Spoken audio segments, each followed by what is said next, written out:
want your soul.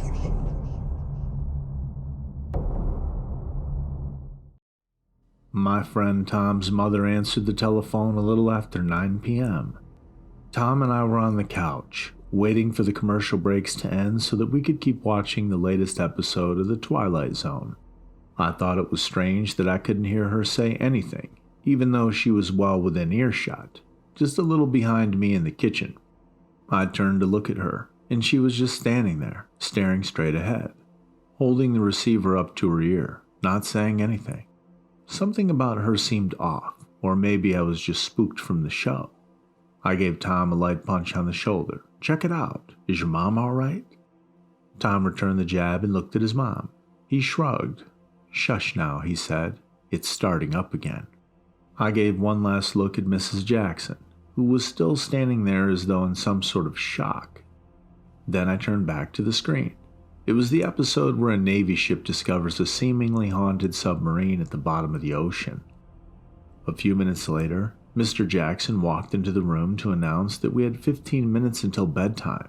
Then he looked at the screen. "What in the Sam Hill are you boys watching?" he asked.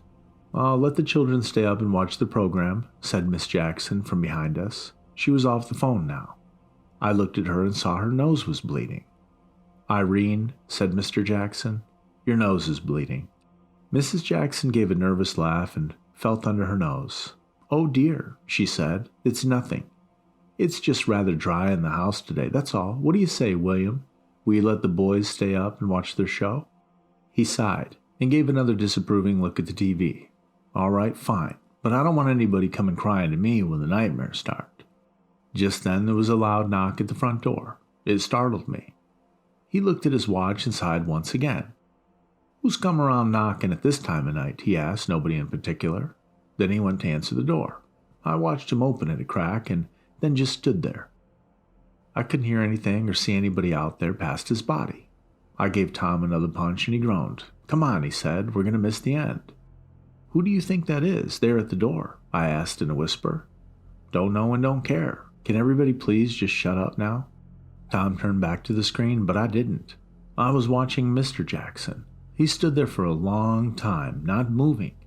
Finally, he closed the door, and when I could see his face again, it looked like his nose was bleeding. "Enjoy the show, boys," he said cheerfully before disappearing down the hall. A moment later, Mrs. Jackson came out of the kitchen and walked past us to the stairs. She walked up them with each step making a heavy creak. I felt unsettled, but I could tell that Tom wasn't. He was absorbed by the show. It's probably just the show making me feel scared, I thought again. At 12 years old, I wasn't allowed to watch such things at home. It was only occasionally at a sleepover like this that I could view that kind of weird, disorienting stuff. At 10 o'clock, the show ended, and the grandfather clock bellowed out the hour. There was no sign anywhere of Tom's parents, which I thought was strange. "That was fantastic," said Tom, "don't you think?" "Yeah, it was pretty great. We should probably get going to bed now, right?" "Yeah, I guess so. Hey, where did your dad get off to? I saw him walking down the hall. I thought your parents' room was upstairs. What's down the hall?" Tom shrugged. "Well, he calls it his study. I don't know. It's just some weird room with a bunch of bookshelves. It's like this house was built before they had TV, you know? Even before they had radio. No record players, no nothing. Can you imagine that? All you could do was read books or twiddle your thumbs. And I don't think comics were even around back then either. Just words, words, words." I forced a laugh. "Oh, so he goes there a lot, huh? Late at night?" Tom shrugged again. "Well, not really, I guess. I don't know. Come on, I guess we better get to bed before he comes out and finds us and gets angry. He's probably drinking in there. He does that sometimes." We headed upstairs to Tom's room, up the creaky steps. Tom opened the door to his room and I saw a figure standing there in the darkness. I immediately screamed. "What's your problem?" asked Tom, elbowing me. "That's just Freddy. He's probably sleepwalking again and now you're going to wake him up and he's going to start bawling." Freddy was Tom's younger brother, about 7 years old. He was standing there in the middle of the room perfectly still. But then he started whispering. I couldn't make it out at first, but he kept repeating the same thing over and over and I finally got it. "It's been so long. It's been 100 years. It's been too long. There is no moon." Why is he saying that?" I asked in a whisper. "Well, damned if I know. He's dreaming. Come on, help me get him back in bed. He'll be fine." We each grabbed one of Freddy's arms. As soon as we did so, his eyes snapped open and he started screeching. It was a primal scream of pure terror, and it hurt my ears. "Shush," said Tom. "Come on, Freddy, everything's okay. It's just me and Bobby. You just had a bad dream. Come on now." They're coming back. They're already here," Freddy said. That unsettled me a great deal. "Who's coming, Freddy?" "Don't egg him on," snapped Tom. "He's still half asleep. Come on, help me get him in bed." I followed Tom's lead, and together we hoisted his little brother onto the bottom bunk. I felt Freddy shivering as we set him down, but as soon as his head hit the pillow, he was asleep. "That Twilight Zone is good stuff, right?" Tom then started climbing up the ladder to the top bunk. "Oh yeah, it sure is," I said, not sure if I really felt that way. I settled onto the sleeping bag that was set out on the floor. "Listen, Bobby, if tomorrow's nice out, we'll bike downtown." "Well, that'd be great," I said. "All right, good night." "Good night." I could hear Tom's breathing slow down as he fell asleep, but I had trouble calming my mind down. A large part of me wanted to call my parents and have them pick me up. But I knew that would make me look like a wimp. After all, what had really happened? A phone call, a knock at the door, a couple of nosebleeds, and some sleepwalking? Just wasn't that big of a deal. I heard the clock downstairs boom out the hour, 11. Then I heard the creak of the steps. That's just Mr. Jackson coming up from the study, I thought. I heard footsteps walk past the room we were in and then a door opening and closing. Everything is fine. Everything is normal. I was starting to finally drift off when I heard what sounded like a door slam downstairs. My eyes shot open. There shouldn't be anybody downstairs. Or maybe I just dipped off to sleep and somebody went down there for a snack or something. Then I heard another door slam shut from somewhere else in the house. Then another. I heard more footsteps coming down the hall. They stopped right outside of Tom's room. I pulled the sleeping bag over my head as my heart pounded away. There was a gentle tapping at the door. "Dearies," I heard. It sounded like Mrs. Jackson. "Is everything okay in there?" I thought I heard little Freddy crying out. Well, that didn't make any sense. That happened a long time ago, maybe even an hour ago. We had just headed up after 10 and it had already been some time since the clock struck 11. Maybe it was even more than an hour ago, and she was just now coming up to check. "Yoo-hoo," said Mrs. Jackson softly through the door. Well, I do hope that everyone's sleeping soundly in there. Midnight is almost upon us, and there is no moon outside. I heard her footsteps move away down the hall, toward the stairs. She was going downstairs, that terrible creak resounding throughout the house with each slow step. By that point, I could no longer pretend that things were normal, no matter how hard I tried. "Tom! Tom!" I whispered. I stood up quietly and crept over to the bunk bed. I reached out to shake Tom awake, and something grabbed my leg. I screamed again and tried to pull away. I broke free and fell back onto my bed, my head now spinning. What are you doing? Go back to sleep," Tom groaned. "Something just grabbed my leg," I said, reaching up and flipping on the light switch. "Oh no, man, turn that off. What's wrong with you?" I'm sorry, I grabbed your leg," said Bobby from the bottom bunk. "I was just trying to be funny." "Look, I don't know if everybody's here having a big laugh on me, and I don't care, but I want to go home," I said. "What?" Tom then started rubbing his eyes and sitting up.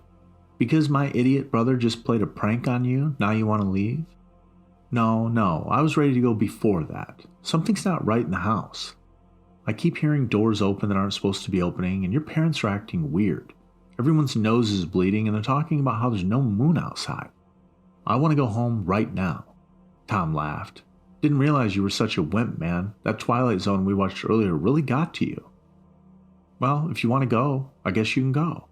At that moment, a loud bang came from right under us that cut Tom short. It was like somebody had struck the floor with a sledgehammer from underneath. "Oh boy, what was that?" said Tom. "I told you, something is wrong here." The clock downstairs then rang out the midnight hour. "I'm scared," Freddy said.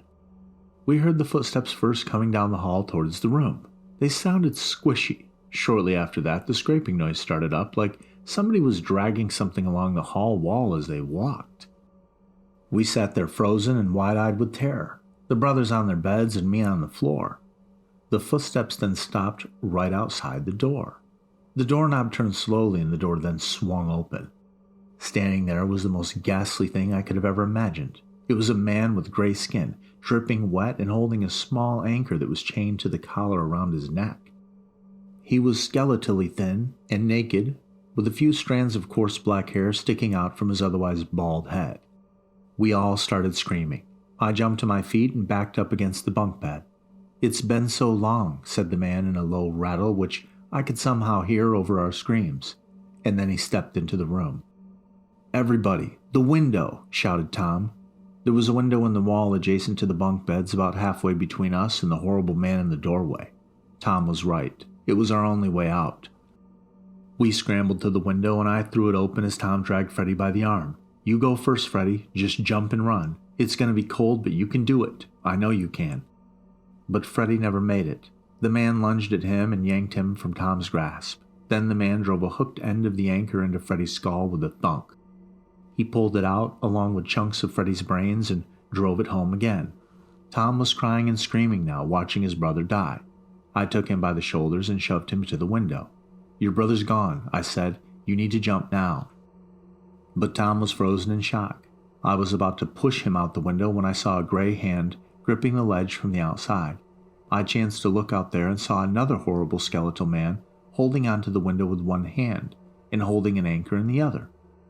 He looked at me with dead eyes, and I knew that if we tried to escape that way, at least one of us was going to die. The man in the room with us was still driving the anchor into Freddy's lifeless head, again and again and again. I grabbed Tom by the shirt and we made a break for the door while the man in the room with us was distracted by his gruesome act of murder. The moment we were in the hallway, there was a loud crash, and we saw Mr. Jackson come flying through the closed door of his bedroom, splintering it apart. He had an anchor stuck in his chest, attached to a chain leading back into the bedroom. He was gasping for help around the blood pouring out of his mouth. "Dad!" screamed Tom, his face soaked with tears. The thing on the other end of the chain gave a yank, and Mr. Jackson's body disappeared back into his room. "We can't help him," I said with as much calm as I could muster. "We need to get out of the house. We need to save ourselves." Tom nodded and we ran down the stairs. When we got downstairs, we saw two gray men standing by the front door, swinging anchors attached to the iron collars on their thin, sickly necks. We scampered around the house looking for a way out, but every window we saw was guarded by one of the horrible men. As we ran through the living room, I saw Mrs. Jackson sitting at the kitchen table. Her severed head was on the table, dripping with blood and torn bits of organs, staring at me with wide, dead eyes. "The basement," gasped Tom. "There's a few small windows down there. Maybe one of us can make it." I didn't really want to go into the basement, but I didn't see any other options. If we were doomed to die, we might as well exhaust every option we had. Tom then led us to the basement door and swung it open. A stale stench hit us right away, and as Tom flicked on the light switch, I could see that the basement was flooded with several feet of water. "It's our only chance," I said, as much to convince myself as to convince Tom. Behind us, we heard doors opening and closing all throughout the house, and the scraping of metal anchors over various surfaces. They were starting to close in on us. We descended the basement stairs. "There," said Tom, pointing to a small daylight window up near the ceiling. "You get that ladder, I'll get a hammer from Dad's workbench." We waded through the water and went after our retrospective items. The water came up to my chest, and it felt like it took an eternity to reach the ladder standing up in the corner. All the while, the sounds from above seemed to be converging towards the basement door. Finally, we set up the ladder in front of the window, just as we heard wet footsteps coming down the basement steps. "You go first," said Tom, handing me the hammer. "Smash the window, get out, and run. I'm right behind you." I made it up the ladder and smashed the window. I struggled to crawl through the opening, the shards of glass tearing into my bare arms, but I made it, into the cold, moonless winter night. The air chilled my wet body, but I felt an incredible relief to be out of the house. I turned to look at Tom. He was halfway up the ladder when a gray hand reached out of the water and dragged him down under, and I ran into the night. This horrible event occurred 56 years ago. When the police finally arrived at 327 Cedar Lane, the house was empty. There was no sign of bloodshed or a struggle, no sign of the Jacksons. I underwent several psychiatric evaluations. Nobody believed my version of events, and yet nobody could explain the disappearance of the Jacksons. Eventually, I learned that it was easier to lie about what had happened and say that the Jacksons were called away in the middle of the night on a family emergency and dropped me off at home on the way out. I said that the cuts on my arms were from roughhousing with Tom earlier. I then left Portland, Maine for college, but returned in my late 30s to take care of my ailing father. As far as I know, the house at 327 Cedar Lane has sat empty all of these years. The registry of the deed says that the title is held by Stephen Jackson, and the city tax commitment says he currently resides in Sweden. The house has been kept up just enough to avoid code violations, but I have never seen anybody there. Until last night. I was walking my dog down Cedar Lane at around 9 p.m. last night. I looked up in shock to see a light on in the kitchen. There was a man standing there looking out. He was about my age. I kept walking into the night and haven't been able to stop thinking about it since. After so many years of lying about what had happened, I think that I started to believe the lies myself. Well, no more lies. I'm ready to honor the life of my friend and his family by telling the truth that I know and finding out the truth that I don't know. To that end, I have decided to contact Myra Kindle, a reporter whose work I follow and greatly admire for its uncompromising drive to uncover the truth. I was quite surprised and thrilled when she agreed to look into the horrific happenings at 327 Cedar Lane. She tells me that her report is forthcoming shortly, and I hope you will hear it. Myra Kindle, Newspaper Report. A report on the gray men of 327 Cedar Lane. Myra Kindle is an independent investigative reporter. In Portland, Maine, about 100 miles northeast of Boston, lies an unassuming house that might just have a remarkable history. Slightly dilapidated but brimming in classic Americana architecture, a two-story home on 327 Cedar Lane once housed the typical American family. 2 boys, a mother and a father, lived happily there for more than a decade, until one night on January 10, 1963, everything changed. Police would say that a husband, wife, and 2 children disappeared on their own, moving to Sweden where documents suggest the father resides to this day. There is, however, another account of what happened to the Jackson family of 327 Cedar Lane, one that is in direct contradiction to what the police say occurred. In this account, the family did not move on their own accord. In this account, they were brutally murdered by forces not of this world. While the home on Cedar Lane looks run down and abandoned in much the same way it has for the last 56 years, new sightings offer a glimpse of a possible return of those forces that violently evicted the Jackson family all those years ago. In a new special report, investigative journalist Myra Kindle explores the mystery of 327 Cedar Lane and attempts to uncover the secrets that led to the mysterious disappearance of the Jackson family in 1963. There might be no evidence to back up Bobby Martin's account of a ghastly night in 1963 that saw the complete destruction of the Jackson family. But embedded in his story are details too well tied together for this reporter to ignore. After arriving in Maine and speaking with Mr. Martin, 68 years old, I believe he is telling the truth in his account, and I believe he did indeed witness the demise of the Jackson family. In his words, when he was 12, he witnessed the brutal slaying of the Jacksons at the hands of the Gray Men, pale figures with anchors around their necks that seemed intent on destruction and fear. In Bobby Martin's telling, the Gray Men of 327 Cedar Lane murdered the Jackson family by smashing an anchor into a young boy's skull, tearing out the chest of a man, decapitating a mother, and by drowning another young boy. Included in his account, however, is more than grim horror. There are details with great historical significance. There is the detail that Mr. and Mrs. Jackson experienced nosebleeds, that a force in the home was directing residents to say there is no moon. And of course the vivid descriptions of the Gray Men themselves, sickly, skinny beings of gray skin, long-stranded, wet black hair, and anchors around their necks. These details, while individually horrific, add up to a depiction of a key historical event in the area, one that happened around 100 years prior to the Jackson family's disappearance in 1963. When thinking of the state of Maine, the American Civil War is not the first thing that comes to mind. You might think no battles were fought in the state so far north. But you would be wrong. The Civil War was fought in 10,000 places, from Val Verde, New Mexico, and Tullahoma, Tennessee, to St. Albans, Vermont, and Fernandina on the Florida coast. It claimed more than 600,000 American lives, and it affected every American then and for generations to come. Maine, a state so dedicated to the anti-slavery abolitionist movement that years before the war residents had already distanced themselves from traitors in the South, also saw its share of blood. Starting in the spring of 1863, Charles Reed, a young man who just a few years earlier had served in the Federal Navy but pledged his support to the Confederacy after the war broke out, hatched a daring plan to take the fight to the Northern Union. Accompanied by a little more than 20 Confederate sailors, Reed sailed up along the northeastern coast, raiding fishing towns and taking out transport ships that ferried coal and other supplies to Union troops. Several times along his journey, he burned the ship he was on and switched vessels to faster, stronger ships that incidentally had the advantage of not being hunted by Union naval forces. At just 23 years of age, Reed was reckless in his journey north, and in June of 1963, his luck ran out. Reed's tactics were one of cunning, not outgunning. Armed with few men and just one cannon, Charles Reed did not engage enemy soldiers, instead preying on commercial ships and using deception to bring them to his capture. He frequently flew a Union flag upside down when approaching a harbor. This sign of distress was met with ships offering aid, but once they got close, his men would spring up from their hiding places, kill those who fought back, and capture a new ship. In total, more than 20 ships were burned, looted, or captured this way.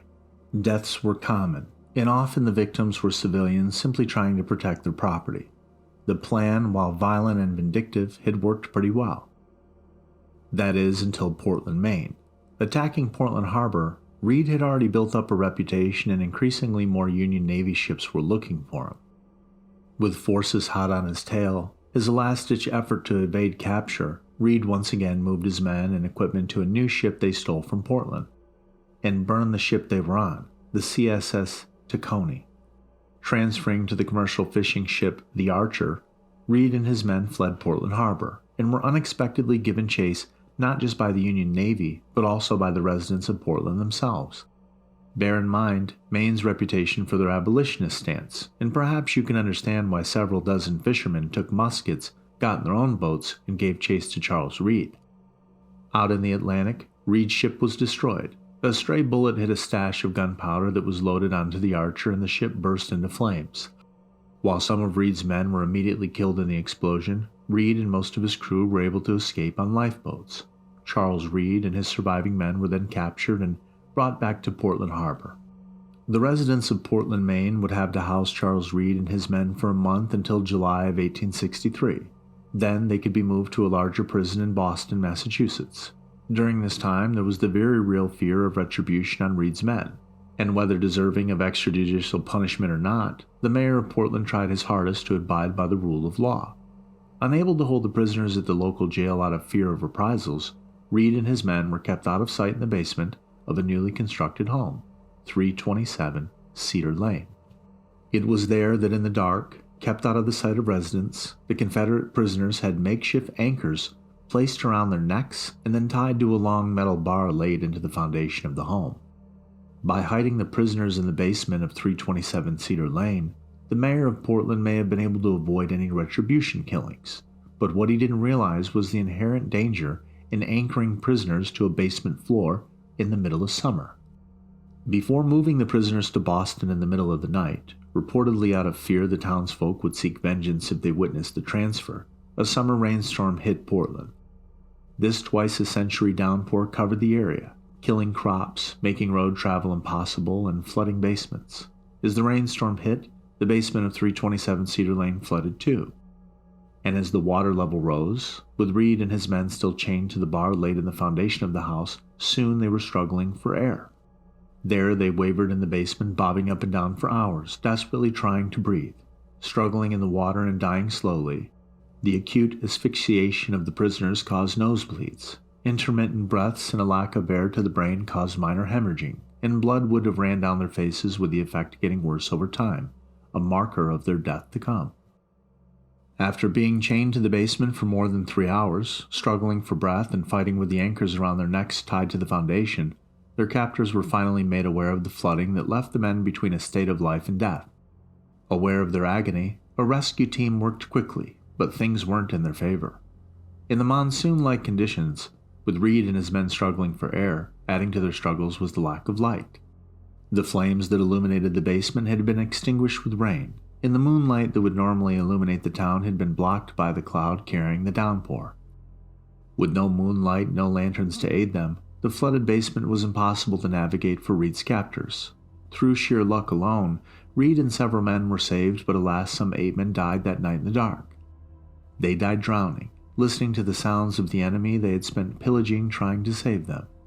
They may not have been good men, but they were men, and they died in agony and in anger. They died desperately trying for their last breath, struggling and slashing in water as their necks anchored and tied them to the floor. Reed and the remaining men that were saved from the basement were moved just a short while later to Boston, and then the deaths of 8 Confederate prisoners in a basement in Maine became just another footnote of history. A detail to live in the past and be forgotten in the present. Forgotten, I suppose, until 1963, when on a cold January evening corrupt forces with the tales of the men that died in that basement slayed the Jackson family. It's that connection to the past that has brought me to Maine, that has led me to believe that a 12-year-old Bobby Martin really did witness otherworldly forces in 1963. As I interviewed Bobby Martin for the story, he was scared. His fear is not one of the past and what happened to him when he was 12. That fear will live with him forever, but it is not prime in his mind today.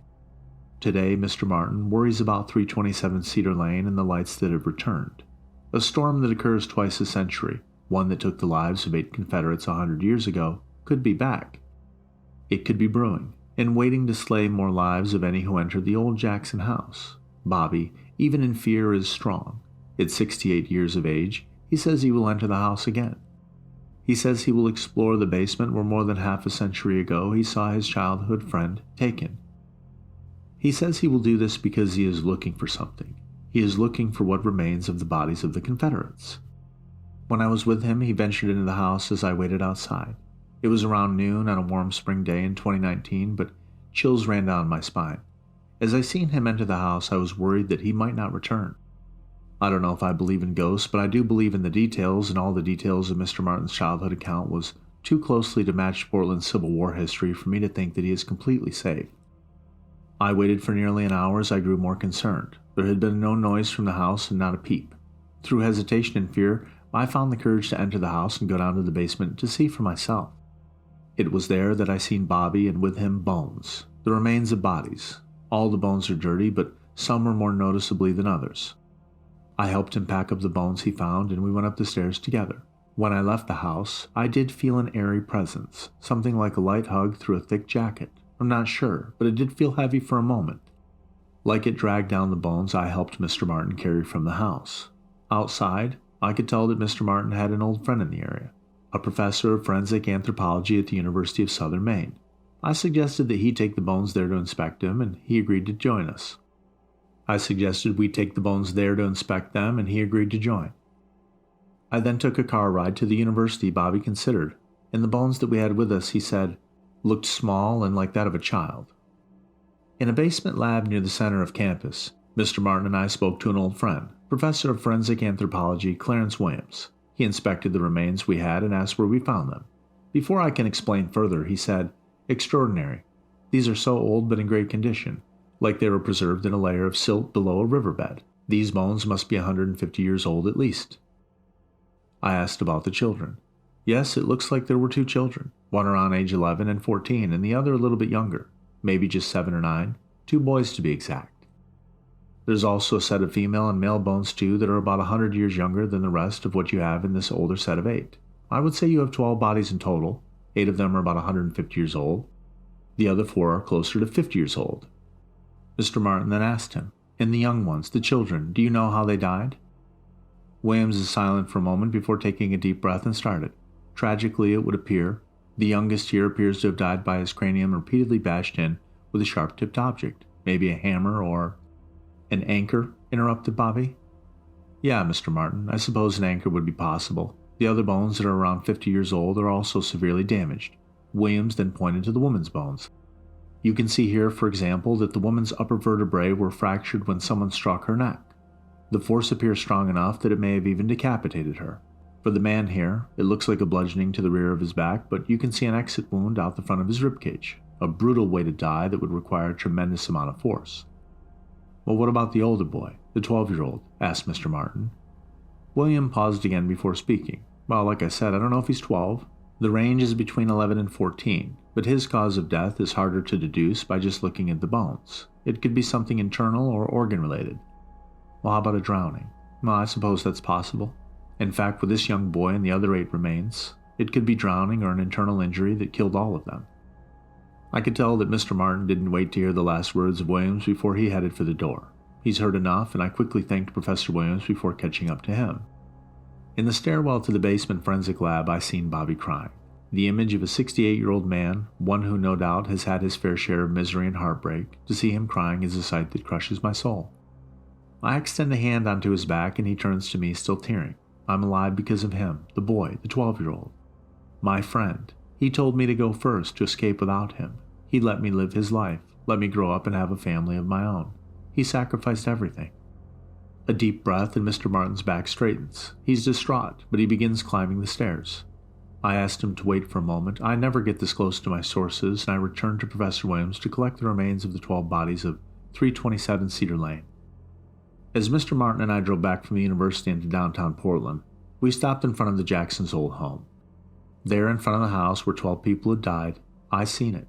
The lights Mr. Martin had described. Windows of the house flickered with light shades of brightness like a power surge. For a brief moment I think I seen something, a shadow in a window. The image reveals itself for just a second, but in my mind, I see a shadow so defined that I'm certain someone is walking in the house. We have the bones, but the spirits remain, said Bobby. He looked away from the house and turned to me. How do we get this to stop? I looked at the house, at the activity of spirits, and rested. I thought about how 8 Confederates died there 150 years ago, and about the rainstorm that caused their demise. I thought about the moonless night, the nosebleeds, in the home where the only force present was death. I turned on the car and drove away from the house, pulling a U-turn at the end of the block, and started heading for the highway. Where are you going? Asked Mr. Martin. Well, if you come with me, I'm going to Virginia, I responded. I looked to the old man's face and seen a subtle sign of understanding. He turned on the radio, looking for the weather forecast. Another rainy night here in Maine, a real downpour, says the radio meteorologist. I guess global warming is making those twice-a-century rainstorms happen more often all the time. The meteorologist concluded his report. Mr. Martin switched the radio to music as we started our 8.5-hour drive south. We arrived in Virginia in the early morning, catching the DC traffic that extended our trip by several hours. And finally, we made it to our destination, the Confederate Memorial at Arlington National Cemetery. I opened the trunk and took out a small hand shovel that I used for gardening, and then I reached for the bones, the 8 sets of Confederate soldiers. I want to do this, I say as I begin shoveling on sacred ground, but this is definitely wrong. On whose authority is it wrong? Replies Mr. Martin. I look at his old face, contemplate his meaning, and keep digging. After an all-nighter driving, it takes me a moment to understand. This may be wrong. Heck, these men might even be wrong, but they deserve rest. We all deserve rest, says Mr. Martin. I finish the shallow hole and bury the 8 sets of Confederate bones. Getting up to my feet, I join Mr. Martin as we cross our hands. I think of something fitting to say, but I'm at a loss for words.